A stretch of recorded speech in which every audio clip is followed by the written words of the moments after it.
Hey everyone, welcome and thank you for joining me. My name is Marlene and I am with A Room to Bloom. So today I was out and about. It's really a lovely day.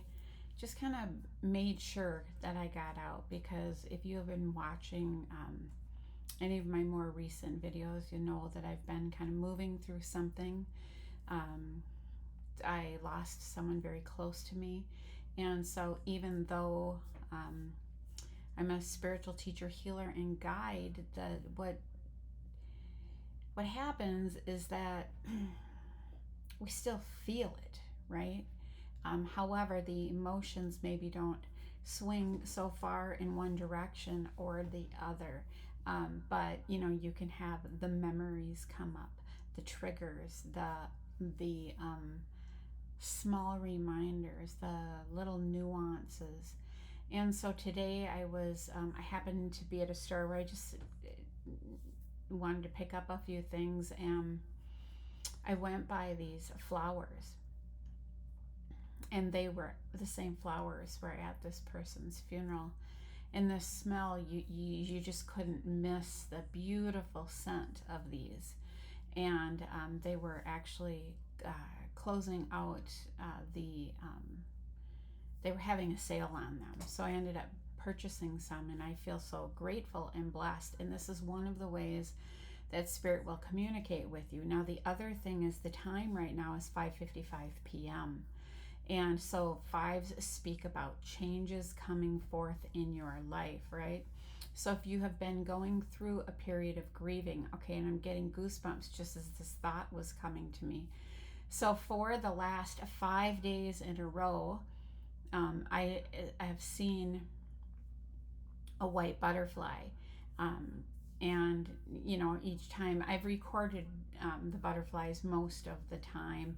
There's been a couple times where I'll see it and I just allow it to be. I don't have to record it every time, but it's a very moving and touching experience. This gentle whisper, if you will, from Spirit that says, I'm right here. Okay, so we're going to go ahead and let's see. We're going to start with a card called Just One Thing. It's a deck from Rick Hansen, who is a PhD. Let's see what comes up that might help us kind of with the energy of what is maybe going on that resonates with you. Let's see what comes up. What would you like to bring forth for a message for the collective here today, Spirit? The first one is gift yourself. Now, isn't that funny? Because that is exactly what I did. I felt this whisper. I felt this tug. I felt this, yes, it's okay to do this for yourself. And not only did I do that for myself, I did it for someone else. Can you remember a time when you offered a gift to someone, perhaps a holiday present or a treat to a child, or taking time for a friend? How did this feel? Researchers have found that giving stimulates the same neural networks that light up when we feel physical pleasure, such as eating a cookie or running warm water over cold hands. Then there is receiving. Can you remember a different time when someone was giving toward you? Maybe it was tangible, something you could hold in your hands, or perhaps it was like a moment of warmth. Okay, the butterflies, right? Oh, I have goosebumps everywhere. Okay, the butterflies, and then also coming across these flowers and the scent of them, right? So again, maybe it was like a moment of warmth, whatever it was. How did it feel? And this is what we're looking at, the feeling. Probably pretty good. So if you are giving toward yourself, it's a 2-for-1 deal. Plus, when you give more to yourself, you have more to offer others when your cup runneth over. Gifting yourself comes in many forms. Most of them in small moments in everyday life. It could be as simple as sitting back in your chair, taking a breath, and relaxing as you look out the window. It could be treating yourself to a favorite coffee drink after a long week. Routinely ask yourself, what could I give myself right now? What do I long for? That's in my power to give myself. What's the gift I can offer myself today, this week, this year, this life, right? And then actually do it. So sometimes the gift you can give yourself is listening to your body. And if your body is saying, you're tired, take a nap, but you feel chaos and everything else pulling at you and tugging at you. And if you just say, not right now, right? Not right now. I'm going to honor my body and I need to rest so I can be the highest and best version of myself. So I'm filling up my own cup so my cup runneth over, right? Okay, so gift yourself. And we're gonna, I'm being not challenged, guided to take another one. Okay, what else do we have here? Okay. Rest your weary head, you guys. This is what's coming through. Rest your weary head. Do you think too much? All the worrying, planning, obsessing, and analyzing could be tearing you down, not building you up. When the mind is ruminating away like the proverbial hamster on a treadmill, the emotional content is usually negative. Hassles, threats, problems, and conflicts. And that's not good for you, nor is it good for others for you to be preoccupied, tense, or simply fried. On the other hand, when you rest that busy mind, you stop wearing it out and you start refueling and repairing it. Here's how to rest your weary head. Routinely check in with yourself and ask, what am I thinking about? Is this productive? Do I want to keep thinking about this? Give your mind little breaks. Take a few moments to simply breathe and to bring awareness to your body. Look up into the corner of the room and exhale. This engages the calming and restorative parasympathetic wing of the nervous system to slow your heart rate. The longer the exhalation, the more activation.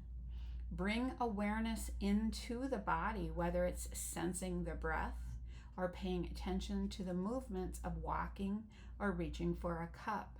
Set aside a dozen seconds to follow a few breaths. Pull out a thought, and as Joan Kabat-Zinn writes, come to your senses. That's so funny. I just did a video about your senses, and so it hasn't been released, but I was planning on releasing it either this evening or tomorrow. So that's no surprise. That is what is in the energy, right? Coming back to your senses. There was something else in here that I wanted to, touch on. So I was speaking with somebody about this, and this is, if you find yourself way out there, in thought and such, it's very interesting to try this at first, but it is that exact idea of saying these words. Okay, I'm walking to the kitchen. Like, this is what I'm doing, meaning you're here and you're really paying attention to what you're doing. I'm walking to the kitchen. I'm turning on the water. I'm putting my hands under the water. I feel the temperature of the water.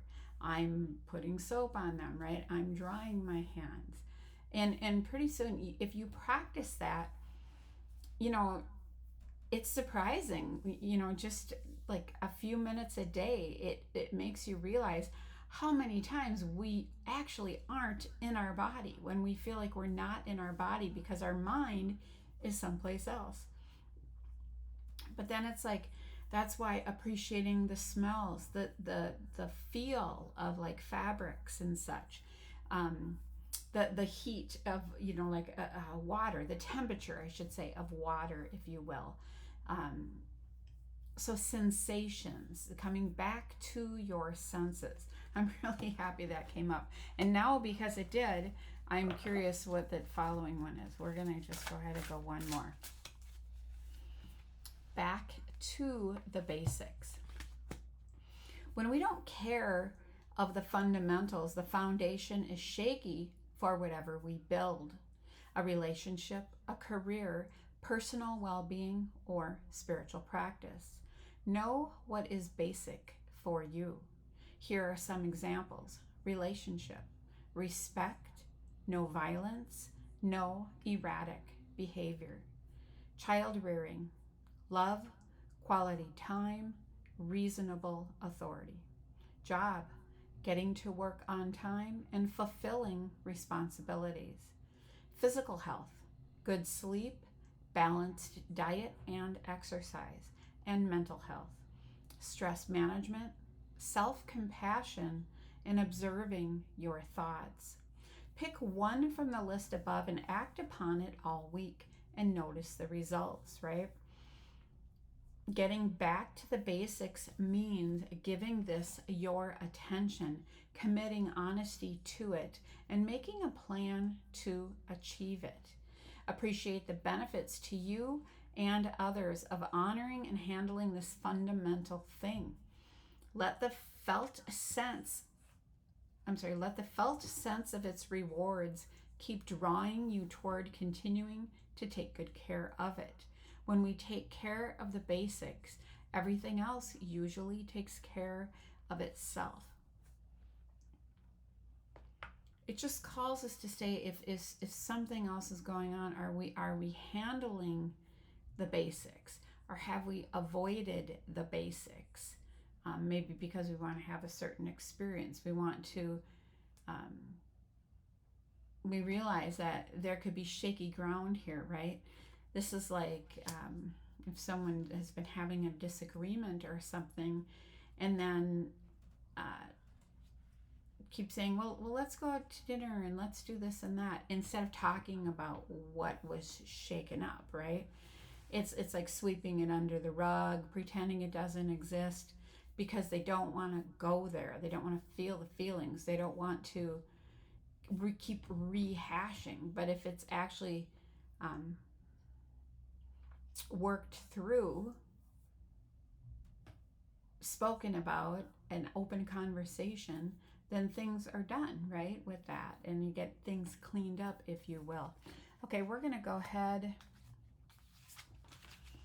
and take a few more cards.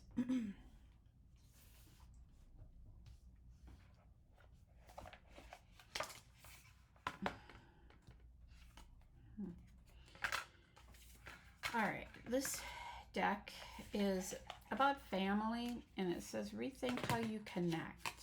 Okay, so we're going to see what comes up.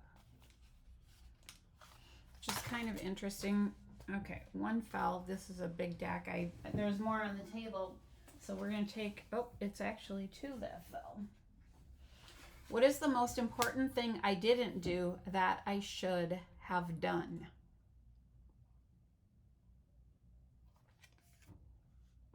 Okay. What is the most important thing that you didn't do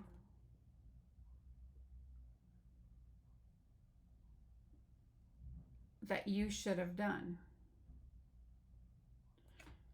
Now, what are the odds? Okay, you know, this comes with two sides. I just can't believe this.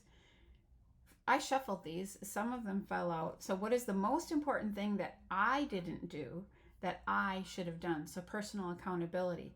What is the most important thing you didn't do that you should have done? Wow, that's like really, really interesting, isn't it? The way that those cards came out of them. Are out of here. Sorry. Okay. All right, I have another one that's face up on my desk that fell out. When were you most worried for me? When were you most worried for me?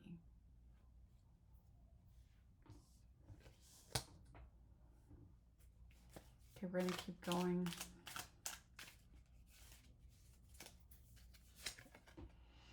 If there was one thing that I still don't understand about you, what is it? Boy, this opens up some conversations, doesn't it?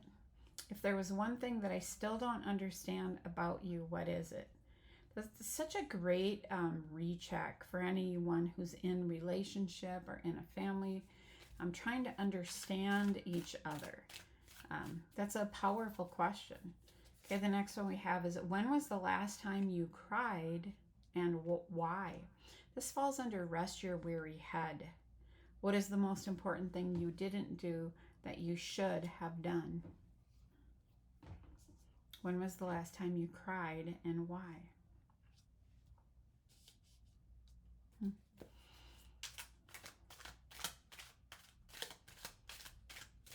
Okay, this is under back to the basics. What else do we have here?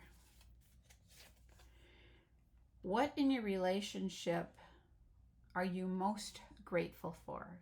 You know, that sounds definitely like a back to the basic, being grateful, right? Being grateful for things. When were you most worried for me? And what in your relationship are you most grateful for? Very powerful.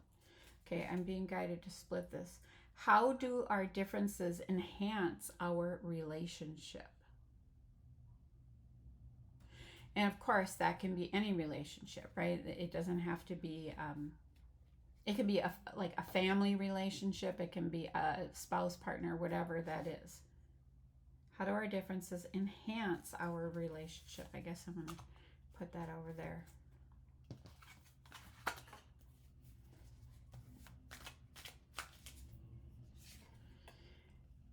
When do you think I scared the family the most?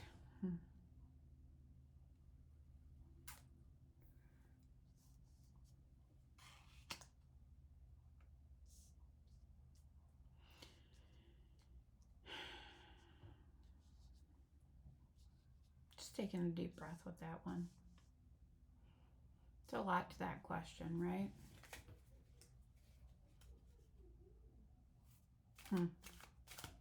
Just gonna let you sit with that one, see how that resonates for you. Okay, we're gonna take some cards. They're called Flora Affirmations. Oh no, we're not gonna take this one. It's still sealed shut. Okay, Affirmations Tarot. Let's see what comes up.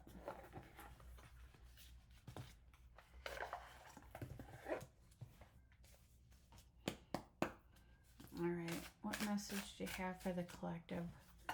What would be helpful to know?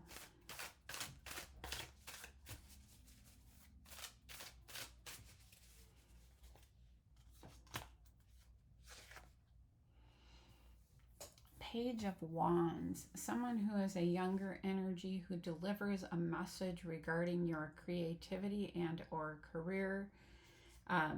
Interesting that it falls under gift yourself. We have the color of orange. This is like somebody with busy hands and feet, right? Really keeping busy. Okay,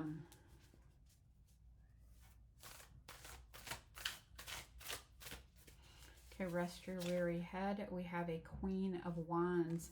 Again, the wands are about creativity, fire, passion, right? So rest your weary head, Queen of Wands, who sits here holding a star. Back to the basics. What do you want to tell us? Temperance. Yeah, this is, you're being encouraged to have patience. This is Earth Angel energy. It's also Sagittarius energy. Getting back to the basics. So having patience. Tell us more about why this Page of Wands card is here, please. Something about your creativity, gifting yourself. But then we have a Page of Swords, another younger energy. Page of Swords can be somebody who is in their thoughts, someone who is very studious, someone who it could be actually be spying on someone. What is the most important thing that I didn't do that I should have done? Is there one thing that I still don't understand about you, and what is it? Okay, under the Queen of Wands energy, why is this here? Under rest your weary head, we have the Tower. So Queen of Wands who has gone through a tower where the foundation was shaken up. So we were talking about foundation, right? With that one card under back to the basics, right? So asking yourself, where was your foundation shook up? Whatever it was, you're being encouraged to rest. What is the most important thing you didn't do that you should have done? And when was the last time that you cried, and why? Okay, under the Temperance card, back to the basics.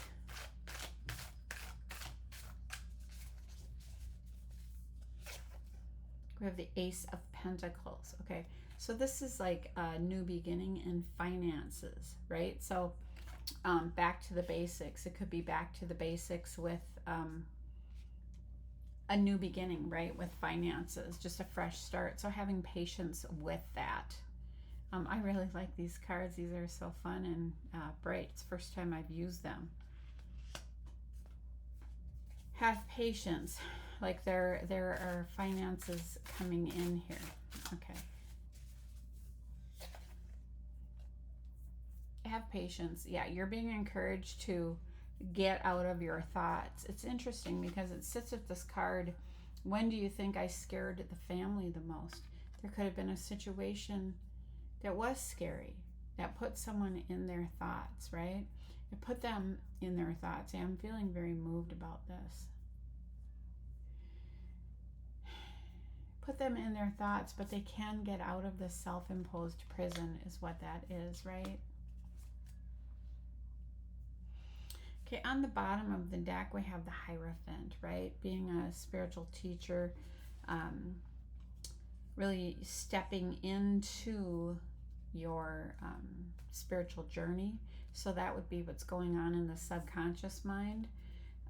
Yellow is about standing in your power. 5 is about, again, changes. I also see 5 as being in balance between 1 and 10, right? So the center, being centered. We have the 6 of Pentacles, which is about giving and receiving reciprocally, right? So not just taking, not just giving.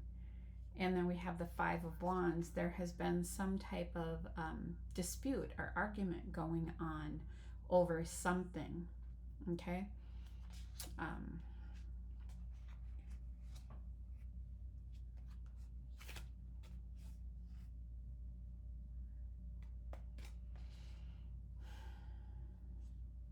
I was just asking in my mind, who is this about or what is this about? And a Knight of Cups is here. A Knight of Cups is someone who comes in who's maybe bringing a romantic offer, right? Of some sort. Could be poetic, an artist, if you will, a creative, which would make sense with the Wands cards coming up here.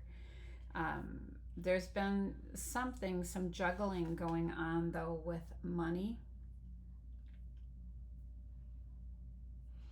But what I'm getting here is that a community wants to work with someone, okay?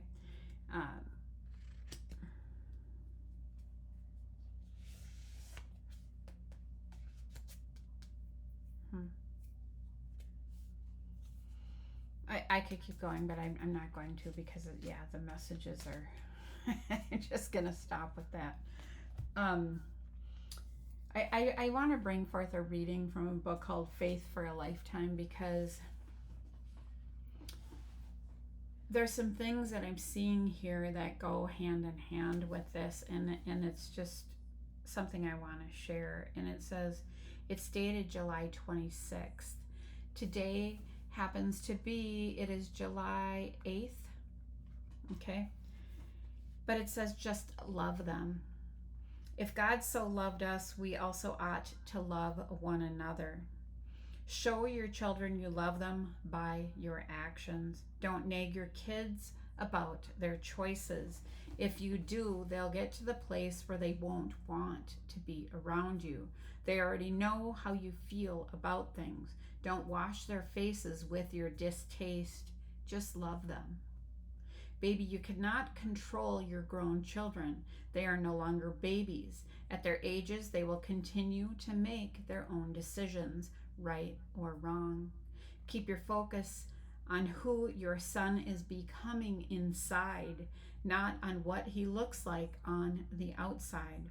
Treat your daughter and her companion with godly love and respect. Pray for them that God will intervene and change both of their minds. One of the deceased pastors of my church, Dr. Ernest C. Estelle Sr., would say, when your children are little, you talk to them about God. When they are grown, you talk to God about them. That comes from Thema Wells. Girl, I have got good news for you. So, really powerful. And if we think about that anytime, if you're a parent, society says, stay within the lines and do this and that. And then we get frustrated. I definitely experienced that, right? Because it was stressful trying to